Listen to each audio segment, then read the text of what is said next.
ఇప్పుడే వచ్చేసింది. వారు ఇంకో 10 నిమిషాలలో మరి అమిత్ షా గారు రాబోతూ ఉన్నారు.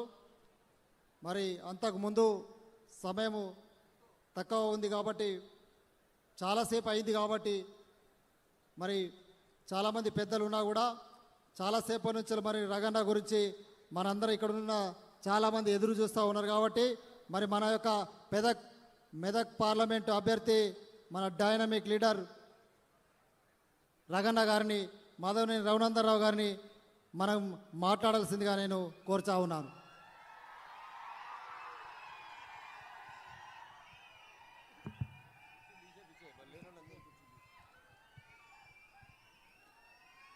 జై శ్రీరామ్, జై శ్రీరామ్.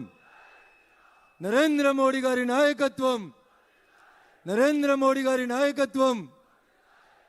2 నిమిషాల క్రితం గౌరవనీయులు మనం ఎవరి కోసమైతే 40 డిగ్రీల టెంపరేచర్లో కూడా దాదాపు 3 గంటల నుంచి ఎవరి రాక కోసమైతే ఎదురు చూస్తూ ఉన్నామో, గౌరవనీయులు పెద్దలు అభినవ సర్దార్ వల్లభాయ్ పటేల్గా పేరుగాంచి ఒంటి చేత్తో ఈ దేశ పార్లమెంట్లో మనకు అవసరం ఉన్నటువంటి అన్ని చట్టాలని ఒంటి చేత్తో నడుపుతున్నటువంటి నాయకులు గౌరవనీయులు అమిత్ షా గారు ఇప్పుడే సిద్దిపేట గడ్డపై అడుగు పెట్టడం జరిగింది. మరొక 10 నిమిషాల్లో సభా ప్రాంగణానికి పెద్దలు అమిత్ షా గారు రాబోతూ ఉన్నారు. కాబట్టి భారతీయ జనతా పార్టీ ఆత్మీయ కుటుంబ సభ్యులకి, వివిధ గ్రామాల నుంచి ఇక్కడికి విచ్చేసినటువంటి కార్యకర్త బంధువులకి, ఇంత ఎండ కొడుతున్నా రగన్నను ఆశీర్వదిద్దామని ఇక్కడికి పెద్ద సంఖ్యలో విచ్చేసినటువంటి మా మాతృమూర్తులకి, బూత్ కమిటీ అధ్యక్షులకి, వివిధ గ్రామాల నుంచి తరలి వచ్చినటువంటి భారతీయ జనతా పార్టీ ఆత్మీయ కుటుంబ సభ్యులకి, ప్రింట్ ఎలక్ట్రానిక్ మీడియా మిత్రులందరికీ కూడా పేరు పేరున నమస్సుమాంజలు తెలియజేస్తా ఉన్నాను. ఆ గేటు బయట ఉన్నటువంటి మిత్రులు అమిత్ షా గారు వచ్చేస్తా ఉన్నారు. దయచేసి లోపలికి రావాల్సిందిగా సాధారణంగా ఆహ్వానం పలుకుతా ఉన్నారు.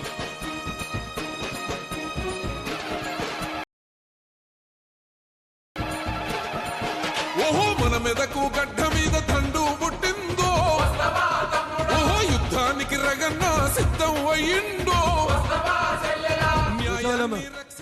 కూర్చోవాలమ్మా. 2 మినిట్స్ వచ్చేస్తారు. కూర్చోవాలి దయచేసి. ఈడికే వస్తారు, మీకు అందరు కనబడతారు. కూర్చోవాలి దయచేసి.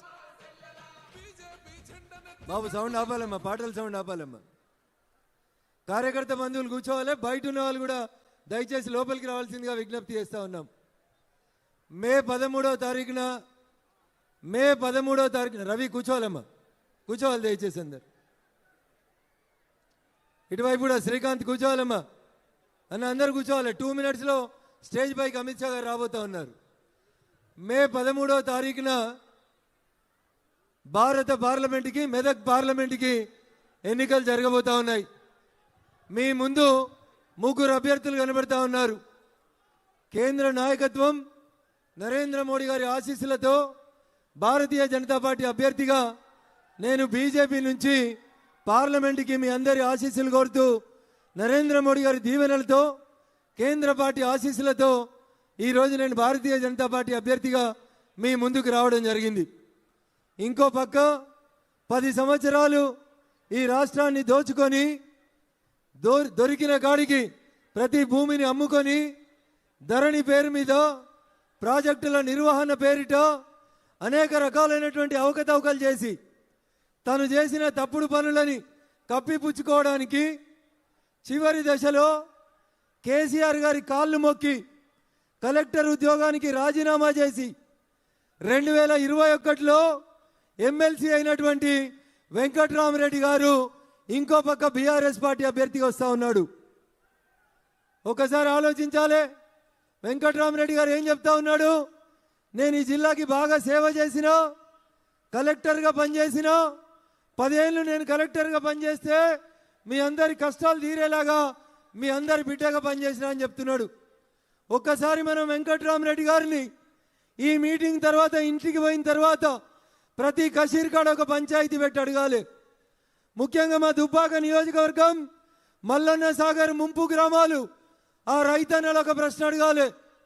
వేములగట్ గ్రామంలో మల్లారెడ్డి అనేటువంటి రైతు తన తల్లిదండ్రులు కట్టించినటువంటి ఇంటి వాసాలని పైనున్నటువంటి దులాలని సెంటర్లో పెట్టి చితిగా వేర్చుకొని పెట్రోల్ పోసుకొని తనను తను తగలబెట్టుకున్నటువంటి మల్లారెడ్డి చావుకి కారణం ఈ వెంకట్రామరెడ్డి. అవునా కాదా మనం ఒకసారి చర్చ పెట్టాలి. గ్రామాల్లో ప్రాజెక్టులు కట్టొద్దా అంటున్నారు. ప్రాజెక్టులు కట్టొద్దని బీజేపీ చెప్పలే. కేసీఆర్ ముఖ్యమంత్రి అయ్యే కంటే ముందే ఈ దేశంలో చాలామంది ముఖ్యమంత్రులు చాలా ప్రాజెక్టులు కట్టిర్రు. కానీ రైతుల ఉసురు తీసుకోలే, రైతుల్ని గోసపోసుకోలే, అర్ధరాత్రి పోలీసు వాళ్ళని పెట్టి ఈ రకంగా ఊర్లు ఖాళీ చేయలేదు. ఒక్క చంద్రశేఖరరావు గారి హయాంలోనే కాంట్రాక్టర్లకు దోచిపెట్టేందుకు రంగనాయక్ సాగర్ పేరు మీద, మల్లన్న సాగర్ పేరు మీద, కొండపోచమ్మ సాగర్ పేరిట ఏం జరిగిందో సిద్దిపేట జిల్లా ప్రజలందరికీ తెలుసు. ప్రాజెక్టుల కోసం రాత్రి పోలీసు వాళ్ళని పెట్టి, జామర్లు పెట్టి, ఊర్లకు ఊర్లు డీసీఎంలు పెట్టి జనాలను ఖాళీ చేయించినటువంటి మూర్ఖుడు ఎవడంటే వెంకట్రామరెడ్డి తప్ప ఇంకొకటి కాదు. ఏం చెప్తుండయన? నన్ను ఎంపీగా గెలిపిండ్రి, 100 కోట్లు పెట్టి స్కూళ్ళు పెడతా, 100 కోట్లు పెట్టి కాలేజీలు పెడతా అంటుండు. ఒకటి ఆలోచించాలి, మనం ఒకటి అడగాలి దయచేసి. 2021లో వెంకట్రామరెడ్డి చంద్రశేఖరరావు కాలు మొక్తే 2021లో ఎమ్మెల్సీ అయిండు వెంకట్రామరెడ్డి. వెంకట్రామరెడ్డి ఇలా కొత్తగా రాజకీయాలకు వస్తలేడు. వెంకట్రామరెడ్డి 2021లోనే ఈ జిల్లా కలెక్టర్గా ఉండి కేసీఆర్ కాళ్ళు మొక్కిపోయి ఆడ ఎమ్మెల్సీ అయి కూర్చున్నాడు. వెంకట్రామరెడ్డి గారు 2021లో గెలిచినావు కదా, నీకు నిజంగా మెదక్ జిల్లా ప్రజల మీద ప్రేమ ఉంటే, మెదక్ జిల్లా రైతాంగం మీద నీకేమైనా సద్భావన ఉంటే 2021, 2022, 2023 ఇలా 2024లో ఉన్నాం. ఈ 3 ఏళ్ల కోలే కనీసం 3 రూపాయలు మెదక్ జిల్లాకి ఎందుకు ఖర్చు పెట్టలేదని అడుగుదామా వద్దా? అడగాలనా వద్దా? ఎవరిని అడగాలి? వెంకట్రామరెడ్డిని అడగాలి, హరీష్ రావుని అడగాలి, కేసీఆర్ని అడగాలి. 3 రోజుల కింద కేసీఆర్ ఓ యొక్క టీవీ ఛానల్లో కూర్చొని ఓ మాట చెప్పిండు. ఏమన్నాడు? 0 లేదా 1 సీట్ వస్తుంది అని చెప్పిండు. వాళ్ళకు వస్తుందని చెప్పబోయి బీజేపీకి 0 లేదు 1 వస్తుందని చెప్పిండు. ఎవరికి వస్తాయి తెలంగాణలో సీట్లు? ఎవరికి వస్తాయి? ఎవరికి వస్తాయి? కొంచెం గట్టిగా చెప్పాలి, కేసీఆర్కి వినబడాలి. ఎవరు గెలుస్తారు తెలంగాణలో? ఏ పార్టీ గెలుస్తుంది? ఎవరు మన నాయకుడు? ఎవరు ఈ దేశ ప్రధాని? ఎవరు కావాలి ఈ దేశానికి ప్రధానమంత్రి? ఎవరు కావాలి? వినబడదా? ఫామ్ హౌస్ దాకా గింతేనా సిద్దిపేటలో బలం? జర గట్టిగా చెప్పాలి. ఎవరు కావాలి మనకు ప్రధానమంత్రి? ఎవరు కావాలి? ఎవరు కావాలి? సిద్దిపేటకు రైలు ఎవరు ఇచ్చిర్రు? సిద్దిపేటకు రైలు ఇచ్చిన మోడీ బొమ్మను తన్నిన మూర్ఖుడెవడు? తన్నిన మూర్ఖుడెవడు? తిన్న పల్లెంలో మలమూత్రం విసర్జన చేసిన మూర్ఖుడు ఎవడంటే ఎవడు? ఎవడు? సిద్దిపేట ఎమ్మెల్యే బీజేపీ అయినా కాదు, గజ్వేల్ ఎమ్మెల్యే బీజేపీ అయినా కాదు. ఎవరిచ్చిర్రు గజ్వేల్కి రైలు? ఎవరిచ్చిర్రు? సిద్దిపేటకు రైలు ఎవరిచ్చిర్రు? మరి ఇవన్నీ మర్చిపోయి టీవీ స్క్రీన్ మీద మోడీ గారి బొమ్మ కనబడితే తన్నిన మూర్ఖుడు ఎవరు? ఎవరు? ఒకవేళ మీలాగా అధికారం ఉందని మేము తప్పు పని చేయాలనుకుంటే హరీష్ రావు ఒక్కరోజు కూడా నువ్వు ఈ ఊర్లో తిరగకపోతుంటివి. అయినా మేము ఏ రోజు కూడా ప్రజాస్వామ్య స్ఫూర్తికి భిన్నంగా పనిచేయలేదు. ఒకవేళ హరీష్ రావు మీద సిద్దిపేట వాళ్ళకు ప్రేమ ఉంటే మొన్న 2023లో నవంబర్ డిసెంబర్లో రిజల్ట్ వచ్చినప్పుడు కాంగ్రెస్ పార్టీకి ఒక ఆయన పోటీ చేసిండు, పూజల హరికృష్ణ అని. 20,000 రాలే తమ్మునికి, ఓడిపోయిండు పాపం. కానీ ఇలా రోజు సిద్దిపేటలో రోడ్లకి మోరీలకి ఎవరు కొబ్బరికాయలు కొడుతురు? పూజల హరికృష్ణ కొబ్బరికాయ కొడుతుండు. 30 మంది కౌన్సిలర్లు ఉన్నారు. ఒక్కడన్న పోయి మా ఎమ్మెల్యే రాకుండా ఎట్లా కొబ్బరికాయ కొడతామని ఒక్కడని అడ్డం పోయిందా? పోలేదంటే హరీష్ రావు మీద సిద్దిపేట వాళ్ళకి ప్రేమ ఉన్నదా, కోపం ఉన్నదా, భయం ఉన్నదా అనేది ఒకసారి అర్థం చేసుకోవాలి. ఇలా అధికారం పోయింది, హరీష్ రావు సిద్దిపేటకు వస్తలేడు. ఎందుకంటే పోలీసు వాళ్ళు గౌరవిస్తలేరు. ఆయనకు వంత పాడే సురేందర్ రెడ్డి లేడు. ఉన్నాడా సురేందర్ రెడ్డి? ఉన్నాడా? ఉన్నాడా సురేందర్ రెడ్డి? హరీష్ రావు అడుగులకి మడుగులెత్తే పోలీసు వాళ్ళు ఉన్నారా? ఇప్పుడు ఉన్నారా? అందుకని హరీష్ రావు కూడా వస్తలేడు. వస్తే కూడా అప్పుడప్పుడు మెల్లగా ఇట్లా వచ్చి సాటుకెళ్ళి వచ్చి సాటుకు పోతా ఉన్నాడు. అంతేనా? అందుకని భారతీయ జనతా పార్టీ నాయకులకి, కార్యకర్తలకు నేను సవినయంగా ఒకటే విజ్ఞప్తి చేస్తా ఉన్నా. సిద్దిపేట భయంలోంచి బయటికి వచ్చింది.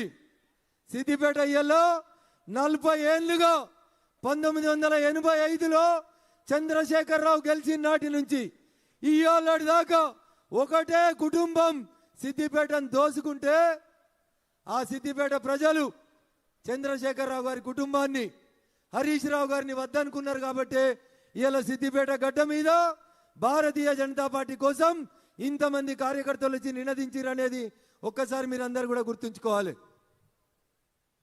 చాలా మాట్లాడుతూ ఉన్నాడు హరీష్ రావు. నేను ఇవాళ రేవంత్ రెడ్డి కూడా బాగా మాట్లాడుతూ ఉన్నాడు. గంట కింద కాంగ్రెస్ పార్టీ గాంధీ భవన్ ముంగట ఓ బోర్డు పెట్టుకొని కూర్చున్నాడు రేవంత్ రెడ్డి. ఆ బోర్డులో నయవంచన అని హెడ్డింగ్ పెట్టిండు. నయవంచన అనే పదానికి పర్యాయ పదం ఎవరు అంటే ఈ దేశంలో కాంగ్రెస్ పార్టీ తప్ప ఇంకొక పార్టీ కాదు. దేశానికి స్వతంత్రం వచ్చినప్పటి నుంచి ఈ దేశంలో మెజారిటీ ప్రజలని వంచింది ఎవరంటే కాంగ్రెస్ పార్టీ తప్ప ఇంకొకరు కాదు. ఒక దేశానికి 2 రాజ్యాంగాలు, 2 ప్రధానమంత్రులు, 2 జెండాలు, 2 ప్రైమ్ మినిస్టర్లు ఉంటారని చెప్పి ఈ దేశ ప్రజలని వంచినటువంటి పార్టీ కాంగ్రెస్ పార్టీ. ఆ కాంగ్రెస్ పార్టీ ఆఫీస్ ముంగట నయవంచన అని ఒక బోర్డు పెట్టుకొని రేవంత్ రెడ్డి కూర్చొని ధర్నా చేస్తున్నట్టు నాటకం చేస్తుండు.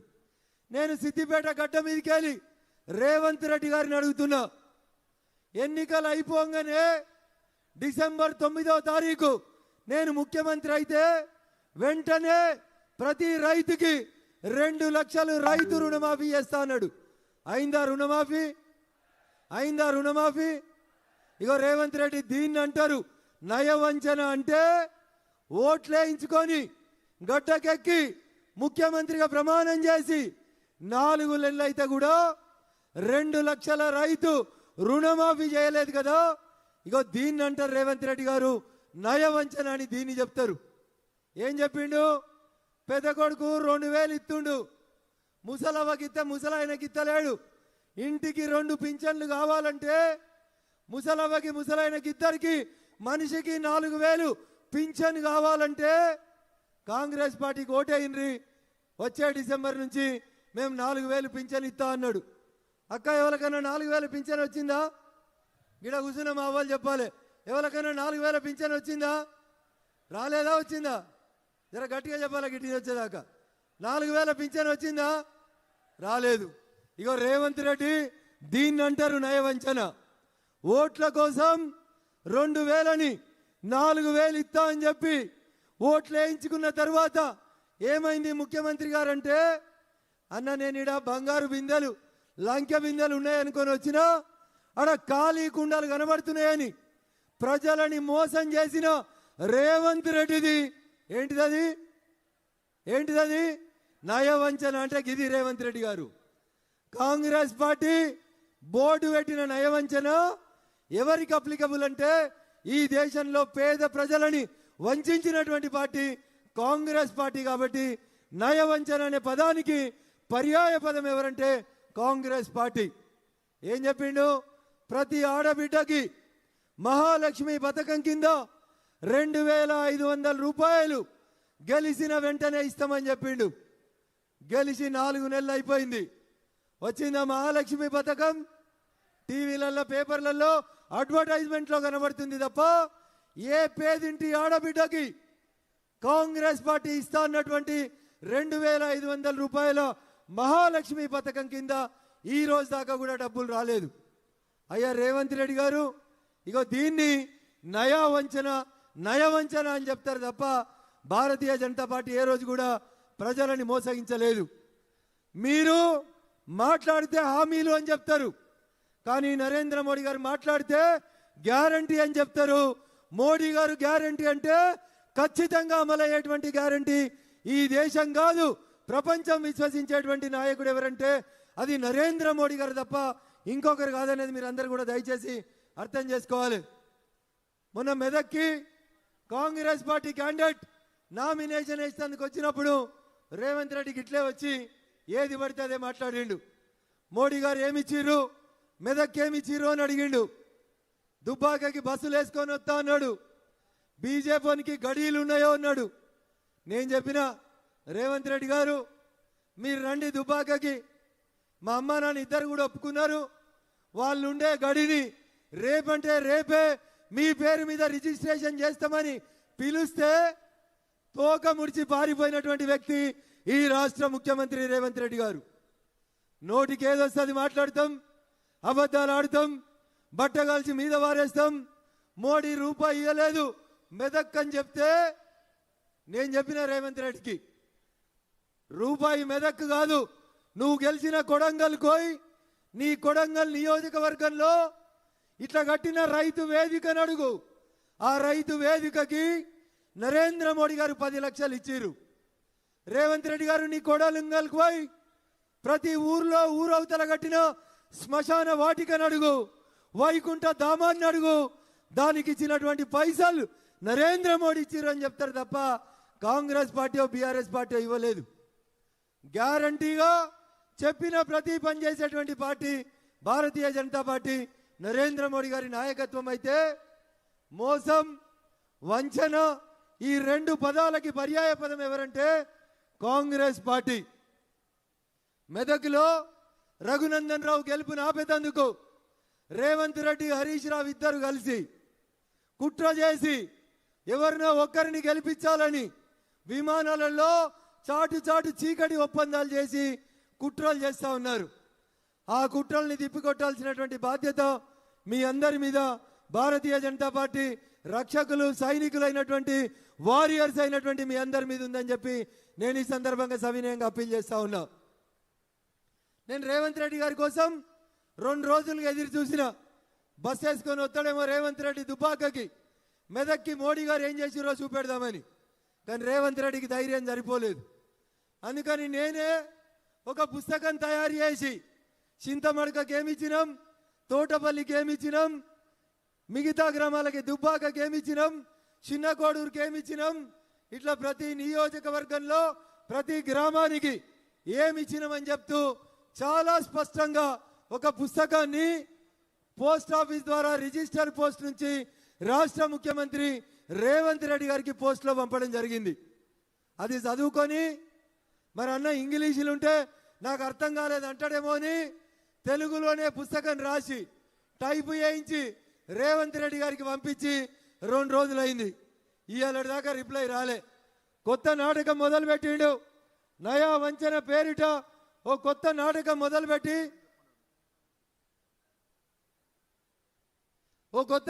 మొదలుపెట్టి గాంధీ భవన్ ముంగట మళ్ళేదో జెండాలు పెట్టుకొని కూర్చున్నారు. ఒక్కటి అడగండి, రఘునందన్ ఈ గడ్డ మీద పుట్టినోడు, జై తెలంగాణ అన్నోడు, ఈ ప్రాంతం కోసం ఈ నియోజకవర్గం కోసం పటాన్ చెరువు నుంచి దుబ్బాక దాకా ప్రతి నియోజకవర్గంలో ప్రతి గ్రామంలో ప్రజలతో ప్రత్యక్షమైన సంబంధాలు ఉన్నోడు.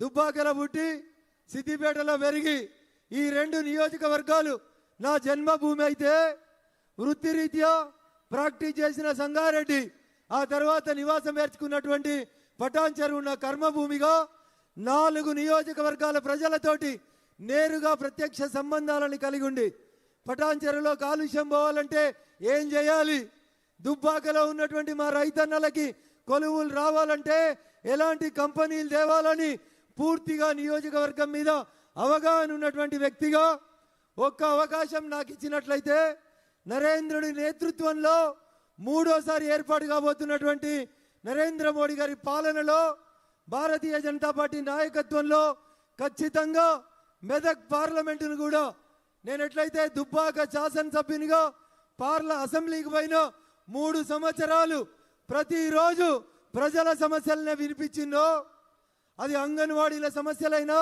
ఆశా వర్కర్ల సమస్యలైనా, గ్రామ పంచాయతీ స్కావెంజర్ల సమస్యలైనా, ఊడ్చేటోళ్ళకి జీతం రాకపోయినా, ఆఖరికి హోంగార్డులకి జీతాలు ఇవ్వకపోయినా, పేదోడి గొంతుగా అసెంబ్లీలో నిలబడి కొట్లాడింది ఎవరంటే ఇదే రఘునందన్ దుబ్బాక శాసనసభ్యునిగా కొట్లాడిన. ఆఖరికి మనందరం జై తెలంగాణ అన్న రోజు జయ జయ హే తెలంగాణ జననీ జయకేతనం అనేటువంటి పాటను ఎందుకు తెలంగాణ రాష్ట్ర గీతంగా పెట్టలేదు కేసీఆర్ అని మొట్టమొదటి రోజే అసెంబ్లీకి పోయిన రోజు నిలబడి కొట్లాడి అడిగినటువంటి వ్యక్తి ఎవరంటే మీ రఘునందన్. కొట్లాడేటోడు కావాలన్నా, దొర వాంచన్ని కాలు మొక్తా నాకు కలెక్టర్ పదవి వద్దు ఎమ్మెల్సీ పదవి కావాలనేటోడు కావాలన్నా ఒక్కసారి దయచేసి ఆలోచించాలి. ఏం చేసిండు వెంకట్రామరెడ్డి? 3 ఏళ్లలో ఎమ్మెల్సీ అయితే 3 రూపాయలు ఇయ్యలే మెదక్ నియోజకవర్గానికి. కానీ ఒక పని చేసిండు. కోకాపేటలో ఎకరం 100 కోట్లు పెట్టి 10 ఎకరాలు కొనుక్కొని 1000 కోట్ల రూపాయల ఆస్తి ఎట్లా సంపాదించాలో 3 ఏళ్లుగా వెంకట్రామరెడ్డి పనిచేసిండు తప్ప పేద ప్రజలకి కనీసం ఎంగిల్ చేయితోటి కనీసం కూడా చేయి కూడా విదల్చలేదు. ఆయన వచ్చి నేను స్కూళ్ళు కడతా, కాలేజీలు కడతా, ఇంకేదో కడతా అని మోసం చేసేటువంటి ప్రయత్నం చేస్తూ ఉన్నాడు. అందుకని విఘ్నులైనటువంటి మా మెదక్ పార్లమెంట్ ఓటర్ మహాశైలకి నేను సవినయంగా చేసేటువంటి అప్పీల్ ఒకటే, మన బలం మన కార్యకర్తలు. భారతీయ జనతా పార్టీ బలగం 45 డిగ్రీల టెంపరేచర్ ఉంటే కూడా కదలకుండా ఇక్కడ కూర్చున్నటువంటి కార్యకర్త బంధువుల బలం భారతీయ జనతా పార్టీ బలం తప్ప ఇంకొకటి కాదు. మీరే నా బలంగా, మీరే నా ఆశగా, మీరే నా శ్వాసగా మెదక్ పార్లమెంటును గెలిపించాలని నాడు నరేంద్రుడు కలలు గని నా దేశం విశ్వగురు కావాలని ఆ రోజు నరేంద్రుడు కలలు కంటే నాటి నరేంద్రుడి కలలని ఈరోజు ఈ నరేంద్రుడు సాకారం చేస్తూ ఐఎమ్ ఎన్ ఇండియన్ అని అబుదాబి పోయినా, ఆడిలైడ్ పోయినా, ఆస్ట్రేలియా పోయినా, అమెరికా పోయినా ఐఎమ్ ఎన్ ఇండియన్ అని గర్వంగా చెప్పుకునే రీతి లోపల ఈ దేశ కీర్తి ప్రతిష్టలను పెంచుతున్నటువంటి నాయకుడు నరేంద్ర మోడీ గారు. అంత గొప్ప నాయకుని నాయకత్వంలో మనం ఎంత గొప్పగా పనిచేయాలనో దయచేసి ఒకసారి మా కార్యకర్త బంధువులు ఆలోచించాలి. ఇదే ఇంత ఎండలో వేరే పార్టీ వాళ్ళు మీటింగ్ పెట్టాలంటే కనీసం అది ఊహ కూడా అందదు, కుర్చీలు తప్ప ఏం మిగిలాయి. కానీ భారతీయ జనతా పార్టీ కార్యకర్తల కమిట్మెంట్, ఆత్మవిశ్వాసం ఎంత గొప్పదంటే మీకు అందరికీ తెలియదు, గుర్తు చేద్దాం అనుకుంటున్నా. 1985లో నిమ్మా నరసింహారెడ్డి గారు ఇదే సిద్దిపేట అసెంబ్లీ నుంచి భారతీయ జనతా పార్టీ ఎమ్మెల్యే అభ్యర్థిగా పోటీ చేస్తే 1985లో బీజేపీకి వచ్చిన ఓట్లు 19,000 ఓట్లు వచ్చినాయి. ఎన్ని వచ్చినాయి? 1985లోనే భారతీయ జనతా పార్టీ గడ్డ మీద అంత గొప్ప పెర్ఫార్మెన్స్ చేసింది. తుపాకులు పట్టుకొని ఇండ్లు వేల్చేస్తామని, చంపేస్తామని, కాషాయం కండువా దించుతావా చస్తావా అని బెదిరిస్తే బుల్లెట్లకు ఎదురొడ్డి నిలబడ్డటువంటి గడ్డ ఈ సిద్దిపేట గడ్డ. ఇది ఎప్పటి నుంచో కాషాయానికి అడ్డా తప్పితే ఇంకొకటి కాదని మీరు ఈ సందర్భంగా అర్థం చేసుకోవాలి. ఇంత గొప్ప చరిత్ర ఉన్నటువంటి ఈ ప్రాంతం నుంచి వచ్చినటువంటి మనందరం ఏమడుగుతున్నారు నరేంద్ర మోడీ గారు? ఈ దేశం బాగుండాలంటే 11వ స్థానంలో ఉన్న ఇండియన్ ఎకానమీని 5వ స్థానానికి తీసుకొచ్చినాను. ఇంకొకసారి గెలిపిస్తే భారతదేశ ఆర్థిక స్థితిగతులని ప్రపంచంలో 3వ స్థానానికి తీసుకొస్తాను. 2047 వరకు భారతదేశం ప్రపంచానికి విశ్వగురువుని చేస్తానని చెప్తున్నటువంటి నాయకుడు నరేంద్ర మోడీ గారు. అంత గొప్ప నాయకుని నాయకత్వంలో పనిచేసేటువంటి అదృష్టం మనందరికీ లభించింది. ఆ రోజు అద్వానీ గారి నాయకత్వంలో రామ మందిరం కోసం జరిగిన రథయాత్రలో మనం పాల్గొనకపోవచ్చు, కానీ ఈరోజు నరేంద్రుడి నాయకత్వంలో అయోధ్యలో నిర్మించబడినటువంటి బాలరాముణ్ణి మీలో చాలామంది ఇప్పటికే దర్శించుకున్నారు. మెదక్ పార్లమెంట్ సభ్యునిగా ఎన్నికలు పూర్తి అయిన తర్వాత సిద్దిపేట కూడా రైలు వచ్చిందన్నా తప్పకుండా సిద్దిపేటలో రైలు ఎక్కి అయోధ్యకు పోయి ఆ రాముని దర్శనాన్ని చేసుకొని వద్దామని చెప్పి నేను ఈ సందర్భంగా మీకు అందరికీ తెలియజేస్తా ఉన్నా. 500 సంవత్సరాలుగా ఇట్లా టెంట్లో ఉండే మన రాములోరు యాడుండే టెంట్లో ఉన్నటువంటి రాములోరికి నీడ కల్పించిండు నరేంద్ర మోడీ గారు. స్వార్థం లేదు. అద్వానీ గారు మాట చెప్పిండు, రాములోరు తన గుడిలో ప్రాణ ప్రతిష్ఠ కార్యక్రమాన్ని నరేంద్ర మోడీ గారి చేతుల మీద జరగాలని కోరుకున్నాడేమో, బహుశా అవకాశం ఆ రాముడే నరేంద్ర మోడీకి ఇచ్చిండు అని చెప్పిండు. అంత గొప్ప నాయకత్వం నరేంద్ర మోడీ గారి నాయకత్వం. కాశ్మీర్ నుంచి కన్యాకుమారి దాకా ప్రజలందరూ కూడా మరొకసారి నరేంద్ర మోడీ గారు గెలవాలని 400 సీట్లు రావాలని కోరుకుంటారు. ఇందాక మిత్రుడు భాష చెప్పినట్టు ఈడొకలు ఆడొకలు కొందరు మొరుగుడు మొదలు పెట్టిరు.